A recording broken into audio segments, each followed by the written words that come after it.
ሰላም ሰላም ቤተሰብ እንዴት ናችሁ? ሰላም ናችሁ ወይ? ሁሉ ሰላም? እኔ ጋር ሁሉ ሰላም፣ እግዚአብሔር የተመሰገነ ይሁን። እናንተ ቲክቶክ ላይ ምንድነው የማየው?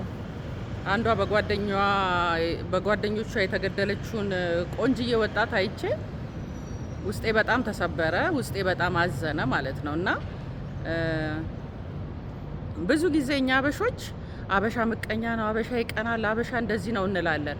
የምናውቀው አበሻን ስለሆነ ነው። ግን አበሻ ብቻ አይደለም የሚመቀኘው የሚቀናው፣ ሁሉም ይሄ እንደ ተፈጥሮ እንጂ እንደ ናሽናሊቲ አይደለም። ሁሉም ነገር በናሽናሊቲ አንውሰደው። የሆነ እንትን እንደዚህ ነው፣ እንትን ብሔር እንዲህ ነው፣ እንትን ዜጋ እንዲህ ነው ምናምን ሳይሆን የተፈጥሮ ጉዳይ ነው። እና አሁን እቺ ልጅ የምን ዜጋ እንደሆነች በእርግጥ አላቅም፣ ግን ፌመስ ነች መሰለኝ፣ በጣም ታዋቂ ነች። እና ያላያችሁ ሂዱና ቲክቶክ ላይ ያለ 7000 ህዝብ እያያት ላይቭ ላይ እያለ ደብሮኛል ዛሬ ምናምን ትል ነበረ። ያው ቀፎኛል ምናምን እያለች ነው፣ ደብሮኛል ምናምን እያለች ይሄ ነገር ተከሰተ ማለት ነው። እና ላይቭ ላይ ነው ግድያውም። ያው ሴት ጓደኛዋ እሷን በመርዳት ፋንታ ቶሎ ብላ ወደ ላይቭ ነው ሄደችው፣ ወደ ስልኳ ማለት ነው። እና ያስገደሏትም ጓደኞቿ ናቸው ምናምን ይባላል። እና እኔ የሚገርመኝ ምንድን ነው ካለ ጓደኛ መኖር አይቻልም እንዴ? ለምንድን ነው ቆይ ጓደኛ ላይ በጣም ጓደኛ እንደሚመቀኝ ቅናት እንዳለው በቃ ስትበልጡት ፊቱ እንደሚጠቁር እያወቃችሁ ለምንድን ነው ጓደኛ ላይ የሙጥኝ ብላችሁ የምትኖሩት? ካለ ጓደኛ መኖር አይቻልም? በተለይ ደግሞ ስደት ላይ ያላችሁ ሰዎች አሁን ይሄ በጣም ሰው እናትና አባቱን ብሎም ልጁን ሁሉን ነገር ጥሎ ተሰዶ ጓደኛ ላይ ስቲክ ማድረግ ምንድን ነው? በጣም በቃ ካለ ጓደኛ አይሆንላችሁም። በቃ ለእናንተ ጥሩ እንዳልሆነች እያወቃችሁ ሚስጥር ብላችሁ የነገራችኋትን ሚስጥራችሁን አደባባይ እንደምትዘራው እያወቃችሁ ካለ እሷ መኖር ካለ ጓደኛ መኖር፣ እሷን ትተውና እንደገና አዲስ ጓደኛ ትይዛላችሁ። እሷን ትተውና አዲስ ጓደኛ። ይሄ ምንድን ነው? የጉልቻ መለዋወጥ ወጥ አያጣፍጥም ይባላል። እና አሁን ላይ ሁሉም ሰው በሚባል ደረጃ በቃ ጸባያቸው፣ ካራክተራቸው የብዙ ሰው ካራክተር ተለውጧል። ምን እንደሆነ አላውቅም። እኔ አሁን የድሮ ጓደኞችን እንደ ዘመኑ ጓደኛ ላያቸው ልልም አልፈልግም። ገባችሁ? በብዙ ነገሮች ውስጥ አብሮነታቸውን ያሳዩኝ ሚስጥሬን ጠባቂዎች፣ በክፉም በደግም አብረውኝ ያሉ ናቸው ስቲል ማለት ነው። አሁን ላይ ግን እንደዚህ አይነት ጓደኛ አታገኙም። ማግኘት በጣም ከባድ ነው። ስለዚህ ብቻችሁን መኖር ይመረጣል። ልጅ ካላችሁ፣ በተለይ የደረሰ ልጅ እንደኔ ካላችሁ ጓደኛ ምንም ነው የማያስፈልጋችሁ። በእውነት ምንም አያስፈልጋችሁም። እና የሆነ አንዳንዴ እኛም ማንሸከመውን እንትን ቅርታ እንደዚህ ሲወጣ ይታያል።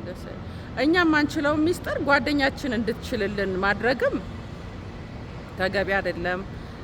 ምንድነው ሆድ ብዙ ይችላል ይባላል። እና እራሳችሁ ያልቻላችሁትን ሚስጥር ሌላ ሰው አሁን ለምን ሚስጥሬን አልጠበቅሽም ብላችሁ ከሰው ጋር መጋጨት አትችሉም። አንቺ ለምን አትይሹም?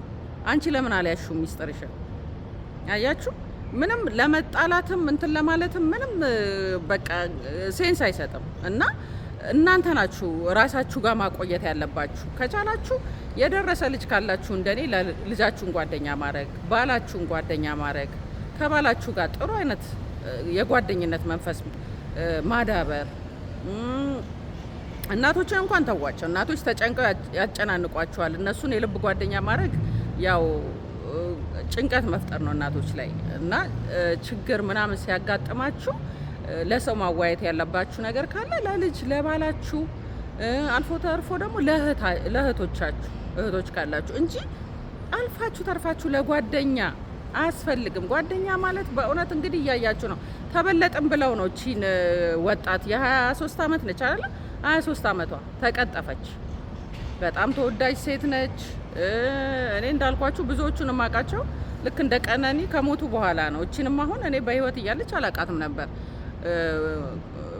ከሞተች በኋላ የሚራገበውን እንትን አይቼ ነው ሳያት። በጣም የምታምር ቆንጅዬ ስኬታማ ወጣት ነበረች። ግን ይኸው ባጭር ቀረች። በምን? በጓደኞቿ ምክንያት። እና ካለ ጓደኛ መኖር ይቻላል። ይሄንን ስላችሁ ብቻችሁን ሁኑ አይደለም። ገባችሁ? በሀዘን በደስታ የማትርቁት ሰውና ጓደኛ ይለያያል።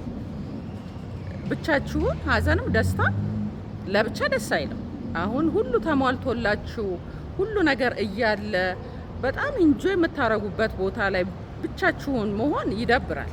ያው ሰው ያስፈልጋቸዋል ለሀዘንም ለደስታም በቃ በጋራ እንትን የምትሉበት ግን ዲፕሊ አትግቡ ከሰው ጋር ገባችሁ። አንድ ቁጥር የሚንቃችሁ ማን ነው? ውስጣችሁን የሚያቅሰው ነው። አንዳንድ ሰው አይታችሁ ከሆነ ገና ሲያውቃችሁ የባጤ ቆጡን ያለ የሌለ ሚስጥሩን ነው የሚዘረግፍላችሁ። ከዛ ውይ ከንፈር መጠጣ እሱ እኮ የዋ ነው እሷ እኮ የዋ ነች ትላላችሁ። እንደዚህ አይነት የዋነት ምንድን ነው? ይሄ? እኔ ጅልነት ነው የሚመስለኝ። የባጤ ቆጡን በቃ መናገር የሆነ ብዙም ሳያውቀው እኮ ነው ያንን ሰው ብዙም ሳያውቀው ዝርግፍግፍ አድርጎ የራሱን የውስጡን። ሰው ደግሞ ሁሉ ነገራችሁን ካወቀ በኋላ ይንቃችኋል። ለምን የፈለገ ነገር አትሆኑ? ሁሉ ነገራችሁን ካሳያችሁት አንድ ሰው በዛ ነገር ነው የሚያጠቃችሁ። እንደገና ለእናንተ ያለው ሪስፔክት ይቀንሳል። ሰዎች እናንተን በቃ ሰው ላይ የሆነ ሰስፔንስ ነው መሆን ያለባችሁ። በቃ ማነች ምንድነች ምናምን የሚለውን ነገር ማሰብ መቻል አለባቸው ሰዎች ስላንተ። ሁሉን ነገር ዝርግፍ በአንድ ቀን ሁሉን ነገር ዝርግፍ ጓደኛ ነን ከዛ ጥብቅ በቃ አንዳንድ ሰውማ የሆነ ተጣብቆ የተወለደ ሰው እንኳን እንደዛ እንትን አይልም። በኦፕራሲዮን ይለያያል። በቃ ተጣብቀው ሁሉ ቦታ አንድ አይነት ልብስ ምናምን ከዛ በማግስቱ መገላለብ። በማግስቱ እንደነዛ የሚጠቃቃ ሰው የለም። በጣም ሲጣሉ የምታዩት በአግባቡ የሆነ ርቀቱን ጠብቆ የሚነጋገርን ሰው ሳይሆን እነዚህ በጣም የተጣበቁ ሰዎች ናቸው እላፊ እንትን የሚሉት በቃ ውስጣቸውን ተገላልጠው ያለ የሌለ እኛ ዳር ሆነን የምናየው የማናውቀውን ነገር እየተወጣጡ እንዲህ ነበረች እንዴ እስክትሉ ድረስ ጥግ ድረስ የሚናናቁት እነሱ ናቸው። እና እንደዚህ አይነት ነገር ቢቀርባችሁ በቃ ሁላችሁንም እናንተ ይሄኔ በየዋህነት ሊሆን ይችላል ይሄን ነገር አደረኩ ይሄን ነገር አገኘው ይሄን ነገር እንትናል ግን ሰዎች በቃ ፊታቸው ነው የሚጠቁረው። ያ እንደውም የሆነ አባባል አይቻለሁኝ ምንድነው ያሁን ዘመን ሰው ስትበልጠው የማይቀናው በእድሜ ብቻ ነው ምናምን የሚባል ማለት ነው። እድሜም ያስቀናል ባይዛው ምክንያቱም እድሜ እንግዲህ ከእግዚአብሔር ውጭ ማንም ሊሰጣችሁ አይችልም። ብራችሁ እድሜ አይሰጥም፣ ውበታችሁ እድሜ አይጨምርላችሁም። ሁሉ ነገር እድሜን ሊሰጥ የሚችለው እግዚአብሔር ነው። ስለዚህ በእድሜም ሊቀኑ ይችላሉ። እንዲሁ አባባል ስለሆነ እንበለው እንጂ በእድሜም ይቀናል። እድሜን ማን ሊሰጥ ይችላል? በብሩ መጠን እኮ ረጅም እድሜ የኖረ ሰው የለም አይደለ? እና እራሳችሁ ተሸከሙት፣ ቻሉት። ካለ ጓደኛ መኖር ይቻላል። በሀዘን በደስታ የምትቀርቡት ሰው ይኑር። በቃ ይሄ ሀዘናቸውን ደስታችሁን የምትከፋፈሉት ሰው ይኑር። ግን ይሄ ዲፕሊ በቃ ውስጣችሁን ከፍታ አርጋችሁ በቃ ያለ የሌለ የባጤ ቆጡን እያወራችሁ ምናምን በቃ ከዛ በኋላ በዛው ነገር ስትጎዱበት እናያለን እና እያየንም ነው በቃ። ስለዚህ ይሄ ነገር ቢቀር ይሄው እስከ ማስገደል ደረጃ ደረሰ። አበሻ ብቻ አይደለም፣ በነገራችን ላይ አበሻ ብቻ አይደለም፣ ሌላ ዜጋም ሄዳችሁ ብትይዙ ያው ናቸው። እንግዲህ ነገርኳቸው የሳውዝ አፍሪካ አንትኖች መድኃኒት ያበላሉ በቃ ከምቀኝነት የተነሳ ማለት ነው።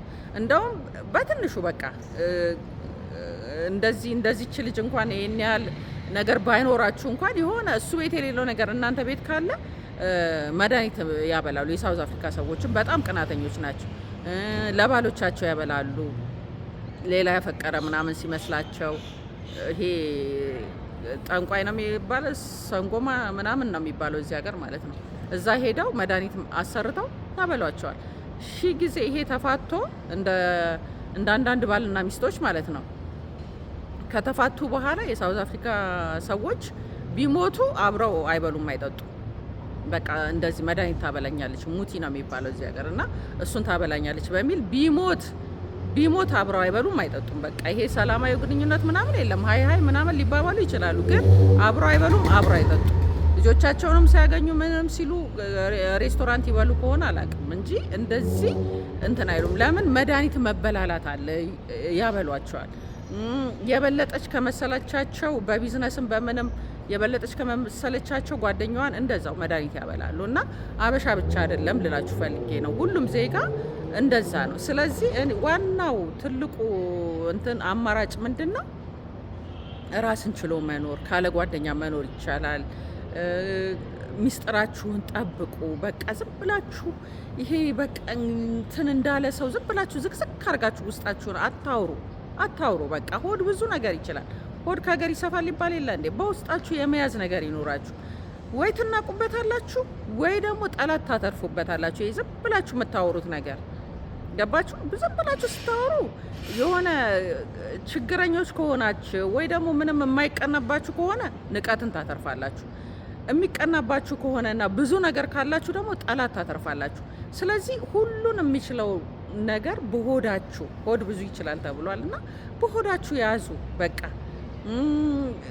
ምንም እንደው አስፈላጊ አይደለም። በቃ በሀዘን በደስታ ዝም ብላችሁ ሄዳችሁ ቪዚት የምታደርጉት ምናምን ሰው ይኑራችሁ፣ ግን ይሄ ዝም ብሎ እንትን ማለት ይቅርባችሁ ነው የምለው እና ራሳችሁ በራሳችሁ ጠላትን አታፍሩ። ዘንድሮ ተጠንቅቃችሁም አልሆነ እንኳን አይደለም ተዝረክርካችሁ። ስለዚህ ራሳችሁን ጠብቁ ለማለት እወዳለሁኝ። ሌላው ደግሞ ይሄ ዝም ብለው ዲስሪስፔክት የሚያደርጉ ጓደኛ ተብዬዎች፣ ጓደኛ አጥር ሊኖረው ይገባል። በቃ የሆነ ቀልድ ነው እንትና እኮ ቀልድ አታውቅም ይሏቸዋል። ዝም ብለው ዝርጥጥ ንግግራቸው። እንደዚህ አይነት ሰዎችም አሉ ደግሞ ገባችሁ? የሆነ በቃ እንትን ስትሉ የሚያስደነግጥ ንግግር በቃ ይናገሯችሁና እናንተ ወይ ፊታችሁ ሲለዋወጥ ወይ እንዴት ያለሽ ምናምን ካላችኋል፣ ቀልድ እኮ ነው፣ ቀልድ አታውቂም እንደ አንቺ ጨዋታ እኮ ነው የሚባል ነገር አለ። ስለዚህ ከዚህ ሁላ ህመም እንደኔ እንደ ብቸኝነት በስንት ጣሙ። በእውነት ብቸኝነት በቃ ማንም የማይነካባችሁ ቤተሰብ ካላችሁ ደግሞ እዚህ ጋር እንዲህ የታጠረ ቤተሰብ ካላችሁ እህት ወንድም ምናምን እነሱ በቂ ናችሁ። በቂ አሳልፈው ለማንም የማይሰጧችሁ ማለት ነው። እንደገና ጎጆ የወጣችሁ ትዳር ያላችሁ ምናምን ከሆኑ ባላችሁ አለ፣ ልጆቻችሁ አሉ፣ እነሱ በቂ ናቸው። አልፋችሁ ተርፋችሁ ሄዳችሁ አትናቁም፣ ጠላትም አታፍሩ ነው ለማለት እወዳለሁ። የዛሬ መልእክቴ ይሄ ነው። ስላዳመጣችሁኝ አመሰግናለሁ። ባባይ፣ እወዳችኋለሁ።